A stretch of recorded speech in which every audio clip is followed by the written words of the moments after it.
오늘 우리에게 주시는 하나님의 말씀은 디모데후서 2장 1절부터 7절 말씀입니다. 신약성경 343쪽에 있습니다. 디모데후서 2장 1절부터 7절 말씀입니다. 내 아들아, 그러므로 너는 그리스도 예수 안에 있는 은혜 가운데서 강하고 또 네가 많은 증인 앞에서 내게 들은 바를 충성된 사람들에게 부탁하라. 그들이 또 다른 사람들을 가르칠 수 있으리라.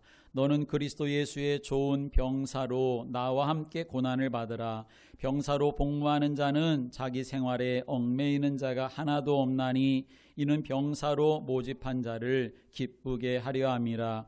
경계하는 자가 법대로 경계하지 아니하면 승리자의 관을 얻지 못할 것이며 수고하는 농부가 곡식을 먼저 받는 것이 마땅하니라.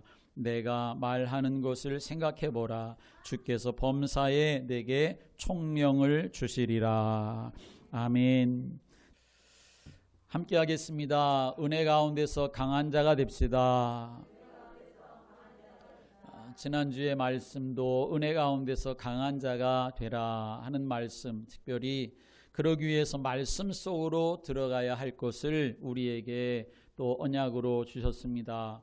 오늘의 말씀은 은혜 가운데서 강한 자가 되기 위해서 우리가 기도 속으로 들어가고 또 전도의 방향을 맞추고 삶을 살아가는 성도가 되어야 할 것을 또 언약으로 붙잡는 복된 시간 되시기를 주님의 이름으로 축원합니다. 함께 하겠습니다. 영적으로 강한 자가 되기 위해서 기도에 집중해야 합니다. 여러분, 기도에 집중할 수 있기를 주의 이름으로 축원합니다. 하나님의 자녀에게 주신 최고의 특권 중에 하나는 바로 기도할 수 있다 하는 것입니다. 기도가 의무가 아니고 기도가 부담이 아니고 하나님이 나에게 주신 가장 큰 축복이라는 사실을 믿음으로 붙잡으시기를 주님의 이름으로 축원합니다. 기도에 집중하라 라고 하는 이 말은 무슨 의미일까? 여러 가지로 말할 수가 있겠지요. 열심히 기도하라는 말도 될 수 있고 긴 시간 동안 기도하라는 말씀도 될 수 있고 소리를 높여서 뜨겁게 기도하라는 말씀도 될 수 있고 때로는 금식을 하면서 하나님 앞에 기도하는 일들을 말할 수가 있을 것입니다. 또 간절히 기도하라는 것도 되겠지요. 그런데 기도에 집중하는 데 있어서 제일 우선되어야 할 일이 있습니다. 그것은 바로 기도 이전에 하나님의 말씀이 내게 있어야 합니다. 내 안에 하나님의 말씀이 정리가 되어져 있어야 한다는 것입니다. 기도하기 이전에 하나님의 말씀이 내게 있어야 한다. 그리고 내 안에 하나님의 말씀이 정리되어야 한다 하는 이 말은 무슨 뜻이냐 하면 지난주에 말씀을 드릴 때에 베드로에 대해서 말씀을 드렸던 것을 여러분 기억하십니까? 예수님의 말씀 앞에서 가졌던 베드로의 그 마음, 그 자세, 베드로의 그 중심이 우리의 마음속에 담겨져 있어야 한다라고 하는 것입니다. 여러분, 그 사건을 제가 다시 한번 설명드려 볼게요. 베드로가 예수님을 처음 만나는 장면이 사복음서에 그렇게 기록되어져 있지만, 복음서에 기록되어져 있지만 누가복음 5장의 말씀을 좀 특별히 살펴볼 필요가 있습니다. 어느 날 예수님이 말씀을 이제 공생의 사역을 시작하시면서 말씀을 전하시는데 예수님이 말씀 전하실 때 엄청나게 많은 사람들이 모여오게 되었습니다. 근데 예수님이 그 말씀을 전하시는 장소가 어디냐 하면 누가복음 5장에서는 게네사렛 호숫가라고 말씀을 하십니다. 게네사렛 호수라고 하는 것은 우리가 보통 갈릴리 바다라고 말하는 곳이지요. 그 호숫가에서 예수님이 말씀을 전하시는데 사람들이 몰려들게 되자 마침 그 호숫가에 배 두 척이 있어서 예수님이 그 배 두 척 중에서 한 배에 올라타시고서는 그 배를 육지에서 조금 뛰게 하셔가지고 예수님이 그 배를 연단 삼아서 호숫가에 몰려있는 그 사람들에게 이제 예수님이 말씀을 가르치시기를 시작하신 겁니다. 그런데 예수님이 그 배 두 척 중에서 한 배에 올라타셨는데 바로 그 올라타신 배가 누구의 배였냐 하면 베드로의 배였던 것이지요. 그런데 이 베드로는 그 호수에서 밤새도록 고기를 잡다가 이제 아침이 돼서 그물질을 마치고 그물을 정리하고 있는 중이었습니다. 물론 밤새도록 고기를 잡았지만 이 베드로는 한 마리도 잡지를 못한 그런 상황이었지요. 그런데 그물을 정리하고 있는데 예수라는 분이 말씀을 전하시는 거지요. 베드로는 그물을 정리하면서 예수님이 자기의 곁에서 그렇게 말씀을 전하고 계셨기 때문에 이 베드로는 예수님의 말씀을 들을 수밖에 없었던 것입니다. 그런데 호숫가에서 말씀을 전하시던 이 예수라는 분이 갑자기 자기의 배에 올라타시고서는 육지에서 조금 떨어지기를 청하시고서는 자기 배에서 또 말씀을 계속 사람들에게 전하고 가르치시는 겁니다. 아마 베드로는 아니 이게 도대체 무슨 일이야? 그런 생각을 했을 겁니다. 아니 지금 밤새도록 그물질을 했지만 고기 한 마리 잡지 못한 상태로 그물을 정리하는 이 베드로의 마음이 그렇게 유쾌하지 않았을 거, 또 편하지가 않았을 것입니다. 더군다나 호숫가에서 말씀을 전하시던 그 분이 갑자기 자기 배에 양해도 구하지 않고 올라타서는 배를 좀 띄라고, 육지에서 떼라고 그렇게 말씀하시고, 그리고서는 말씀을 전하시는데 그 배의 주인은 베드로는 전혀 아랑곳하지 않고 계속해서 말씀을 전하시는 이 예수님에 대해서 베드로는 별로 탐탁하지 않았을 것입니다. 그런데 참 놀라운 사건이 일어나는 것을 성경 우리에게 보여주지요. 예수님이 이제 그 많은 사람들에게 말씀을 가르치시기를 마치신 후에 베드로에게 말씀하시는 겁니다. 깊은 데로 가서 그물을 내려 고기를 잡으라 라고 말씀하시지요. 여러분, 말씀드린 것처럼 베드로는 마음이 편하지 않았을 겁니다. 고기 잡느라 밤새치요. 그런데 밤을 샜더라도 고기를 많이 잡았으면 그나마 괜찮았을 텐데 밤새도록 고기를 잡았지만 한 마리도 잡지를 못했지요. 피곤한 몸으로다가 그물을 정리하는데 갑자기 자기 배에 올라타서는 이래라 저래라 그렇게 말씀하시지요. 아마 베드로는 뭐 이런 경우가 있나 그렇게 생각할 수가 있었을 것입니다. 그런데 참 놀라운 일은 베드로의 대답과 행동은 전혀 일반적인 예상과는 전혀 달랐다는 것입니다. 예수님이 말씀하시자 이 베드로는 선생님, 우리들이 밤이 새도록 수고를 하였으되 잡은 것이 없지만은 말씀에 의지하여 그물을 내리리이다 하고 그렇게 했다라고 성경 우리에게 말하고 있습니다. 아니 우리가 베드로의 지금 이 상황적인 상태를 짐작해 보면 베드로가 그렇게 말할 수 없을 것 같고 그렇게 행동할 수가 없을 것 같은데 베드로는 완전히 의외의 반응을 보이고 있다는 것이죠. 당신의 말씀대로 하겠습니다. 되든 안 되든 한번 해보겠습니다 라고 하는 것이 아닙니다. 말씀에 의지하여, 이 말이 무슨 뜻입니까? 당신의 말씀을 믿고 당신이 말씀하는 대로 될 줄을 확신하고 내가 그렇게 순종하겠습니다 라고 하는 뜻이 되는 것이지요. 어떻게 베드로는 이럴 수가 있었을까요? 예수님을 오래 따라다닌 것도 아니지요. 바로 그때에 길어야 반나절 정도 되는 그 시간, 그때 예수님을 만났을 뿐입니다. 그것도 예수님과 만나가지고 뭐 인사를 하고 자기의 사정과 형편을 그렇게 나누면서 깊이 예수님과 대화를 한 것도 아니었습니다. 밤새도록 고생해서 피곤하고 한 마리도 잡지 못하고 속상하고 금을 이제 정리하고 집에 가려고 하는데 자기 배에 올라타서 배 좀 띄우라고 황당한 그런 상황을 이 베드로가 맞이하였을 텐데 베드로는 어떻게 그럴 수가 있었겠느냐라고 하는 것이지요. 우리가 알아야 될 것은 이런 예수님과 베드로 사이에 이 상황적인 그 속에서 연결고리는 오직 하나였다는 사실을 우린 여기서 간과하지 말아야 합니다. 그것은 무엇이었느냐? 베드로와 예수님의 연결고리는 바로 예수님의 가르침, 예수님의 말씀, 복음이었다라고 하는 것입니다.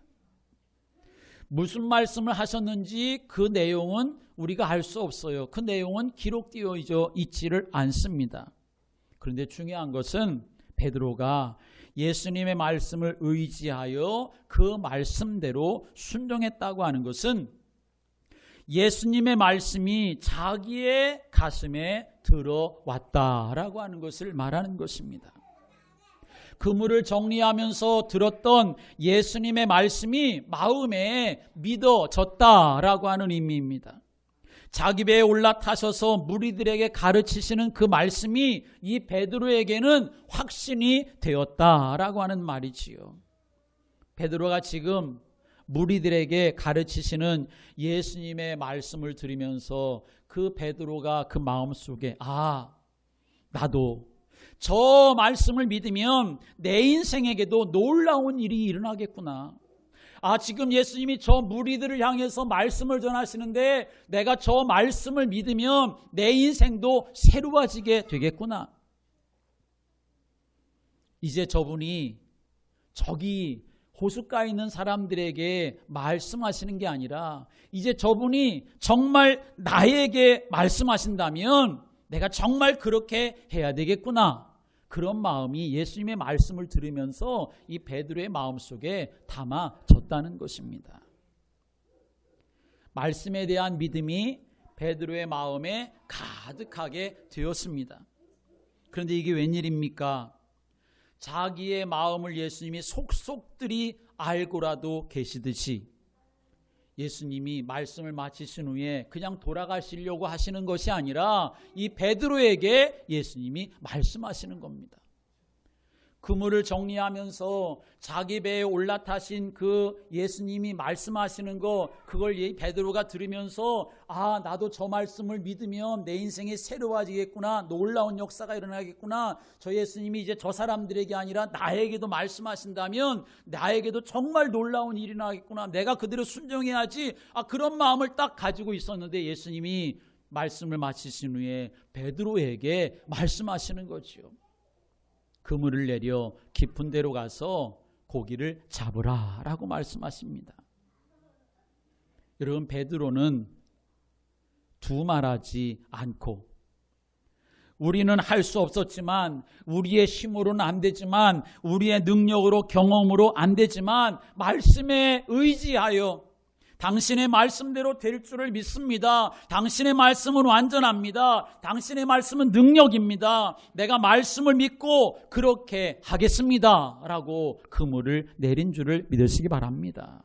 그러자 한 번도 경험해보지 못한 놀라운 일을 체험하게 된 것이지요. 사랑하는 여러분, 우리가 하나님이 주시는 그 능력으로 은혜 가운데서 강한 자가 되기 위해서 먼저 우리의 마음에 하나님의 말씀이 담아지는 그런 축복이 있게 되기를 주님의 이름으로 축원합니다. 하나님의 말씀이 담아지면 마른 뼈들도 살아납니다. 하나님의 말씀이 내게 담아지면 광야길에서도 인도받는 삶을 살아갈 수 있습니다. 하나님의 말씀이 내게 담아지면 여리고성도 무너집니다. 하나님의 말씀이 내게 담아지면 가나안 땅도 정복하게 됩니다. 그래서 하나님의 말씀을 가까이 하는 자, 하나님의 말씀을 사모하는 자가 복이 있다. 그렇게 하나님이 말씀하시는 거지요. 그러므로 우리의 마음에 하나님의 말씀이 담아지고 말씀이 잘 정리되어야 합니다. 그리고 그 정리된 말씀이 기도로 연결되어져야 한다라고 하는 것입니다. 다 같이 함께 하겠습니다. 말씀이 기도로 연결되어져야 합니다. 말씀이 기도로 연결되어야 합니다.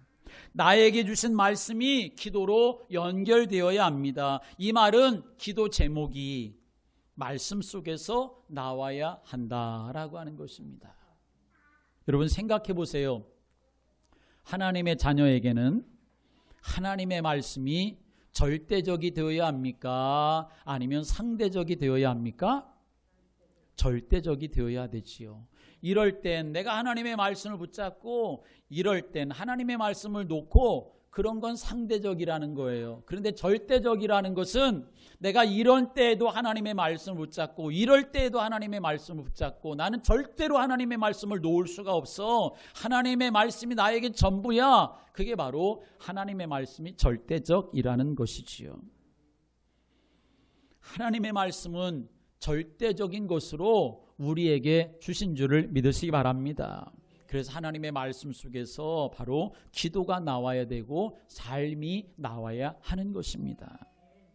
그런데 하나님은 우리에게 하나님의 말씀을 너희들이 절대적으로 붙잡고 삶을 살아가야 돼. 그렇게 하나님이 우리에게 절대적인 말씀으로 주셨는데 절대적인 하나님의 말씀이 나에게 절대적으로 담아지지 않게 되면 어떻게 되겠습니까? 하나님의 말씀이 있어야 될 자리에 뭐가 들어가겠습니까? 내 사정, 내 형편, 내 상황이 들어가게 되어지는 거지요. 그러면 나의 절대적인 것도 하나님의 말씀 속에서 나오는 게 아니라 그 절대적인 하나님 말씀이 있어야 될 자리에 다른 게 들어가니까 나의 기도 제목도 다른 것에 따라서 움직여질 수밖에 없는 것이요. 그래서 내 형편, 내 사정, 내 어려움, 그게 바로 기도 제목이 되고 그거 하나님 앞에 해결해 달라고 그렇게 부르짖는 게 그게 전부 기도라고 생각을 할 수밖에 없는 것이지요. 여러분 그러면 그런 기도 제목은 뭐랑 똑같으냐 하면 귀신 섬기는 사람들과 똑같은 그런 기도 제목이 되고 마는 것입니다. 문제 생기면 문제 해결이 기도 제목이고 어려움 생기면 어려움 해결해 달라고 하는 것이 기도 제목이라고 한다면 그거는 그냥 절간에서 하는 그런 기도, 무당들이 하는 기도와 다를 바가 없게 되어지고 마는 거지요. 그런데 정말 우리가 은혜 속에서 강한 힘을 얻을 수 있는 기도는 문제 해결해 달라고 애걸복걸하는 기도가 아니고 하나님의 말씀은 생명이고 하나님의 말씀은 능력이기 때문에 나에게 주신 하나님의 말씀 속에서 내가 기도 제목을 깨달아서 기도 제목을 발견해서 그것을 기도 제목 삼고 살아가는 자가 되어야 한다라고 하는 것입니다. 그래서 하나님의 말씀 속에서 기도 제목을 발견하고 기도에 집중하는 사람이 되어야 하는 것입니다. 여러분 우리가 하나님 앞에 이제 말씀을 내가 담아서 하나님의 말씀 속에서 내가 기도해야 될 기도의 제목, 기도의 방향을 내가 깨달았다면 기도에 집중해야 되는데 어느 정도로 기도에 집중을 해야 할까요? 내가 기도에 집중한다라고 하는 것은 무슨 말이냐 하면 하나님과 나의 그 기도의 시간이 내게 있어서 최고의 시간이 되도록 집중해야 한다는 사실을 우리가 알아야 합니다. 여러분이 하나님께 집중하는 시간이 안 되면 여러분 어떻게 될까요? 하나님께 집중하지 못하면 나는 분명히 구원받았고 하나님의 자녀인데도 하나님과 멀어지는 그런 사람이 될 수밖에 없는 겁니다. 하나님과 멀어진 그 떨어진 상태로 그대로 있는 것이 아니라 그냥 영적인 다른 것이 또 우리를 침범하게 되는 것이 또 더 큰 문제라고 알 수 있습니다. 하나님께 집중해야 되는데 하나님께 집중하지 못하고 하나님과 멀어지게 되어지면 멀어진 상태로 그냥 있는 게 아니라 그 상태 속에 누가 들어와 역사합니까? 사탄이 들어와 역사하게 되어지는 거지요. 그래서 큰 문제가 또 생기는 것입니다. 마태복음 13장에 예수님이 가라지에 대한 말씀을 하셨습니다. 종들이 추수 때가 되어서 들판에 나가 보니까 그 들판에 뭐가 같이 났냐? 알곡들도 있는데 가라지도 그렇게 있는 거지요. 그래서 종들이 주인에게 와서 말했습니다. 주인이요, 우리가 분명히 좋은 씨를 뿌렸는데 아니 어떻게 해서 여기에 가라지가 생겼습니까? 라고 이렇게 말하지요. 그러자 주인이 말합니다. 밤에 도둑이 와서, 원수가 와서, 사탄이 와서 가라지를 뿌리고 갔구나 라고 이렇게 말하고 있는 것을 우리가 볼 수 있습니다. 우리가 하나님께 집중하고 은혜 누리는 시간이 없으면, 아주 쉽게 말하면 말씀 가지고 기도에 집중하지 못하면, 하나님과 가지는 시간이 없으면 사탄이 와서 가라지를 뿌려놓는다라고 하는 것입니다. 내가 뿌리는 게 아닙니다. 하나님이 뿌리는 게 아닙니다. 사탄이 뿌리게 되어지는 거지요. 그러다가 어느 날 보면 내가 어떻게 됩니까? 내가 이거 정말 예수를 믿는 사람인지 불신자인지 길도 안 보이고 답도 안 보이고 방황하면서 삶을 살아가게 되는 것이지요. 그래서 절대로 놓치지 말아야 될 것, 하나님과 나의 영적인 최고의 시간을 내가 가져야 된다라고 하는 것입니다. 그때 하나님의 일이 일어나게 되는 줄을 믿으시기 바랍니다. 영적인 일이 일어나는 것입니다. 하나님은 하나님의 자녀가 기도할 때 하늘의 군대를 동원시키시고 흑암의 세력들을 꺾으시는 줄을 믿으시기 바랍니다. 우리가 갈 수 없는 곳에 하나님이 주의 천사들을 보내셔서 하나님의 일을 성취해 가신다는 것을 아셔야 합니다. 이러한 일들이 영적인 사실입니다. 기도할 때 반드시 그러한 영적인 일들이 일어나는 것입니다. 사실은 우리가 기도할 때 성령이 역사하시고 흑암이 무너지고 하늘 군대가 동원되고 하나님의 말씀이 성취된다고 하는 이 영적 사실을 안 믿으면 우리가 기도할 이유가 있겠습니까? 없겠습니까? 기도할 이유 없어요. 그 시간에 오히려 내가 열심히 일하는 게 훨씬 낫겠지요. 그런데 우리가 하나님이 살아계시고 하나님이 역사하시는 것이 믿어진다고 하면 우리가 기도하는 시간은 무의미한 시간이 아니고 무익한 시간이 아니고 하늘의 군대가 동원되어지고 하나님의 성령이 역사하는 시간이고 흑암이 무너지는 시간이 되는 줄을 믿으시기 바랍니다.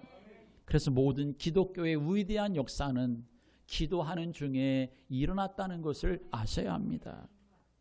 사탄이 그걸 모르겠습니까? 사탄도 그걸 너무나 잘 아는 거지요. 그래서 어떻게든지 하나님의 사람들의 마음속에 말씀이 심어지지 못하도록 가라지를 뿌려대고, 그리고 어떻게든지 하나님의 사람들이 기도하지 못하도록 기도를 빼앗아 간다는 것입니다. 사랑하는 여러분, 여러분이 정말 하나님의 자녀가 맞고 하나님이 내가 기도할 때 일하신다는 것이 분명히 믿어진다고 한다면 참된 기도가 회복되어지는, 기도를 절대로 놓지 아니하고 기도 속으로 들어가는 성도들 되시기를 주님의 이름으로 축원합니다. 그래서 기도하기 전에 기도에 대해서 여러분의 마음에 정리되어야 할 것이 있어야 한다는 거지요. 기도를 하는데 내가 기도 제목을 무엇으로 붙잡아야 할지를 여러분이 정리하셔야 합니다. 내 문제도 있지만, 그리고 내가 어려움도 있지만 그저 하나님 앞에 하나님 이 문제, 이 어려움 해결해 달라고만 그렇게 기도하는 것, 그것도 우리가 당연히 해야 할 일이지만 그것만 가지고 기도하는 것은 사실은 말씀드린 것처럼 다른 우상 숭배자들의 기도가 다를 바가 없다는 것입니다. 여러분이 하나님 앞에 기도할 때 먼저 나에게 주신 말씀이 무엇인가를 여러분이 마음에 담고 그 말씀 속에서 기도의 제목을 찾아내서 하나님 앞에 말씀하신 대로 하나님 나에게 응답해 주시도록 말씀이 성취되어지는 축복의 자리에 설 수 있도록 하나님 앞에 기도하는 성도들 되어야 하는 것입니다. 그리고 여러분이 기도할 때 그 기도 시간이 어떤 시간인지를 알아야 하고 기도할 때 어떤 역사가 일어나는지를 알아야 하는 것입니다. 그래서 내가 그 기도를 누리는 자가 되어야 하는 것입니다. 그럴 때 내가 영적인 힘을 얻을 수가 있게 되어지는 것입니다. 사랑하는 여러분, 믿음으로 기도하면 하나님이 역사하십니다. 말씀을 붙잡고 기도하면 말씀대로 하나님이 이루십니다.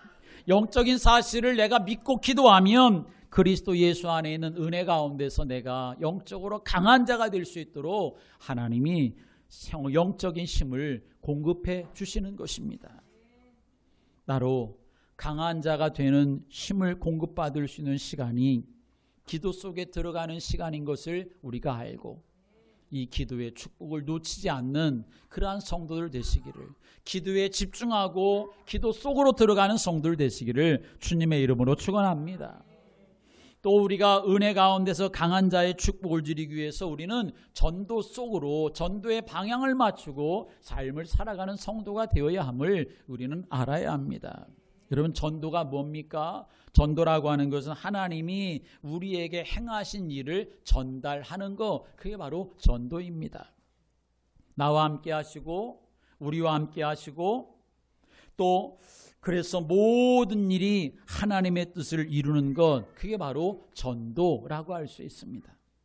마가복음 5장의 말씀 오면 거라사의 광인이 나오지요. 군대 귀신 들린 사람이죠. 그런데 예수님으로부터 치유받게 되어집니다. 그래서 이 사람이 군대 귀신 들렸는데도 불구하고 예수님으로부터 온전하게 치유되고 회복되니까 이 사람이 예수님을 따르겠다고 그렇게 예수님께 말씀드리니까 예수님께 하시는 말씀이 너 나 따라오지 말고 집으로 그 사람을 돌려보내십니다. 그러시면서 하시는 말씀이 주께서 내게 행하신 일을 네 가족들에게 전하라 라고 이렇게 말씀을 하십니다. 가족에게 전하라고 하셨는데 이 사람이 어느 정도로 했느냐 하면 그 지역이 데가볼리 지역인데 데가볼리라고 하는 뜻은 10개의 성이 있다라고 하는 말입니다. 그러니까 이 데가볼리 지역이 얼마나 큰 지역인지를 우리가 알 수 있지요. 10개의 성이 있는 지역이니까. 그런데 이 사람이 예수님께서는 내 가족에게 가서 내가 행한 일을 전하라 라고 이렇게 말했는데 이 사람은 데가볼리의 모든 사람들이 그 소식을 알 수 있도록 전했다라고 하는 것을 성경 우리에게 말하고 있습니다. 뭘 전했습니까? 자기에게 일어난 일을 그 데가볼리 사람들에게 전했다는 거지요. 그게 바로 전도지요. 그러면 이렇게 말하는 사람도 있을 수가 있습니다. 아니 목사님, 나도 그렇게 하고 싶은데 나한테 무슨 일이 일어났어야 말이지요. 내게 아무 일도 안 일어났는데 근데 내가 뭐 전할 게 뭐가 있습니까? 그렇게 말할 수 있는 사람도 있습니다. 여러분, 진짜 그런가요? 잘 생각해 보셔야 합니다. 아무 일도 안 일어났어요? 아무 일도 안 일어나는 게 어떤 때는 복이 될 수도 있습니다. 이 코로나 때문에 코로나가 안 일어난 게 나한테 안 온 게 오히려 큰 축복일 수가 있는 거지요. 내가 모르는 사람들과 수많은 사람들과 접촉을 하면서 사는데 안 걸린 것도 내게 아무 일이 안 일어난 것도 오히려 한편으로는 복이 될 수가 있는 거지요. 그런데 여러분이 정말 잘 아셔야 할 사실이 있습니다. 사실은 하나님이 내게 이루어진 일이 있다는 사실을 여러분이 영적으로 아시기를 바랍니다. 병이 낫고 내 삶에 어떤 기적이 일어나야만 내게 어떤 일이 일어난 것이 절대 아니라는 사실입니다. 여러분, 하나님의 말씀이 무엇입니까? 하나님의 역사가 내게 일어난 것을 증거하고 있는 것, 하나님의 역사가 내게 일어난 일을 기록하고 있는 것이 바로 하나님의 말씀인 줄을 믿으시기 바랍니다. 여러분과 나를 위해서 하나님이 그리스도를 보내셔서 십자가에 죽게 하시고 우리를 자녀 삼아 주셨습니다.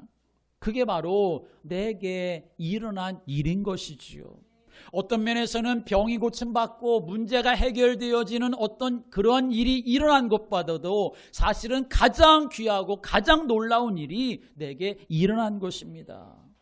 그런 것과는 비교할 수 없는 기적의 역사가 내게 일어난 것, 그걸 바로 성경이 우리에게 기록하고 있지를 않습니까? 외아들을 희생시키시고 그 자리에 나를 집어넣어 주신 것입니다. 지금도 하나님은 나를 사랑하시고 내 삶 속에 역사하시는 것입니다. 그런데 사람들은 그 사실을 모르니까 나는 왜 이러지? 왜 이렇게 살아야만 하지? 길을 놓쳐버리고 현장을 놓쳐버리고 답 없이 방황하면서 삶을 살아가는 겁니다. 그것이 바로 우상 숭배하는 것이요, 돈이나 권력이나 세상을 주인 삼고 살아가는 것이지요. 여러분, 우리가 은혜 받기 위해서 특별한 일 할 거 별로 없습니다. 특별한 일은 하나님이 이미 우리를 위해서 다 해주신 줄을 믿으시기 바랍니다. 자기 아들을 죽기까지 내어주신 그런 정도의 특별한 일이 세상에 어디 있습니까? 우리는 하나님 앞에서 특별한 일을 하려고 할 것이 아니라 하나님이 이미 주신 것을 나의 것으로 받아 누리고, 내가 하나님 앞에 이제는 기도 속으로 들어가면 되겠구나, 내가 이제 하나님의 말씀 속으로 들어가면 되겠구나, 나에게 행하신 일을 내가 사람들에게 말하면 되겠구나, 그것을 우리의 일상으로 누려갈 때 하나님은 그 속에서 역사하시는 줄을 믿으시길 바랍니다. 오늘 말씀은 우리 하나님의 자녀의 정체성에 대해서 말씀하고 계시는 겁니다. 세 가지의 정체성에 대해서 말씀하시지요. 그리스도의 좋은 군사, 경기하는 자, 수고하는 농부, 그게 바로 예수 믿는 사람들의 모습이라는 겁니다. 여러분, 다 달라요. 군사도 다르고 경기하는 자도 다르고 농부도 다 다르지만, 그러나 이 사람들의 마음속에는 항상 뭐가 담겨져 있었느냐? 나는 군사야, 나는 경기하는 자야, 나는 농부야 라고 하는 마음이 항상 담겨져 있는 겁니다. 군사는 훈련받을 때만 군사가 아니라, 전쟁할 때만 군사가 아니라, 밥 먹고 축구할 때도 쉴 때에도 군사인 것입니다. 경기하는 자도 끊임없이 그 우승의 그 순간을 위해서 밥을 먹는 것도, 잠을 자는 것도, 그 운동하는 것도 그 일을 위해서 끊임없이 일상적으로 하는 것입니다. 농부도 마찬가지지요. 조금 한가한 때라고 해서 여행을 갔다 하더라도 오늘 날씨가 어떻게 될까? 내일 날씨가 어떻게 될까? 왜 그런 생각을 합니까? 자기가 농부이기 때문에. 그래서 비라도 많이 오면 삽들고 논에 나가는 거, 그게 그의 일상인 것이지요. 그 마음 속에 항상 품어지는 마음이 있다는 것입니다. 우리가 하나님의 자녀로 영적인 힘을 얻고 믿음으로 승리하는 삶을 살아가기 위해서는 우리의 마음 속에 특별한 것이 아니라 일상적으로 내 마음에 품어져야 되는 것이 있는데, 그게 뭡니까? 말씀과 기도와 전도라고 하는 것입니다. 말씀과 기도와 전도는 내가 신앙생활하는 중에 특별한 이벤트가 되는 게 아닙니다. 나의 삶 속에서 항상 일상적인 절대적인 일이 되어야 하는 것이고, 그것을 붙잡고 내가 이것 아니면 안 된다고 하는 믿음 안의 삶을 살아갈 때 하나님은 그 인생을 통해서 일하시고 역사하는 줄을 믿으시기 바랍니다. 물론 말씀과 기도와 전부라고 하는 이 말은 다른 거 다 제쳐놓고 아무것도 하지 않고 말씀과 기도와 전도만 한다는 그런 말이 아닙니다. 이 말은 무슨 말이냐 하면 그 중심을 가지고 살아가라는 것이요, 거기에 방향을 맞추고 살아가라는 것이요, 우리가 연약하고 부족하니까 하나님의 능력과 은혜를 구하면서 삶을 살아가는 것입니다. 그래야만 우리는 말씀의 인도함을 받고 또 기도의 응답을 누리며 하나님의 살아계신 증인으로 삶을 살아갈 수밖에 없는 축복을 누릴 수가 있게 되어지는 것이요. 하나님 앞에서 우리가 일상적인 삶을 살아가는 것처럼 보이지만, 그러나 나는 날마다 하나님 주신 영적인 힘을 얻어야 살아갈 수 있음을 내가 믿고, 그 영적인 힘을 얻을 수 있는 말씀과 기도와 전도가 내 삶의 중심이 되어지고 또 내 삶의 전부가 되어지는 그런 믿음의 성도들 되시기를 주님의 이름으로 축원합니다. 기도드리겠습니다. 여호와 하나님, 우리를 사랑하셔서 자녀 삼아주신 은총을 진심으로 감사드립니다. 하나님이 주시는 영적인 힘을 얻고 우리가 좋은 군사로 면류관을 향하여 달려가는 경기하는 자로, 그리고 풍성한 열매를 바라보며 수고하는 농부로 설 수 있도록 우리를 붙들어 주옵소서. 평범한 일상을 살아가는 것 같지만 그러나 우리는 날마다 하나님의 말씀 속으로 들어가고 기도에 집중하며 전도에 방향 맞추어 하나님의 역사에 쓰임받는 저희들이 되도록 우리를 통치하여 주옵소서. 예수 그리스도의 이름으로 기도드립니다. 아멘. 이제는 우리 주님 예수 그리스도의 은혜와 하나님 아버지의 지극하신 사랑하심과 성령님의 내주인도 역사하시고 교통하시며 충만하심이 그리스도 예수 안에 있는 은혜 가운데서 날마다 강한 자가 되어 하나님의 거룩하심을 닮아가며 하나님의 소원을 이루어가며 그 응답의 축복을 누려가기 원하는 사랑하는 모든 성도들 머리 위에, 저들의 가정과 산업과 후대 위에 주님이 피로 값주시고 세우신 몸된 교회와 이 나라의 민족과 온 열방 위에, 마음에 품고 기도하는 태신자들과 지역 전도 현장 위에 이제로부터 영원토록 함께 있을지어다. 아멘.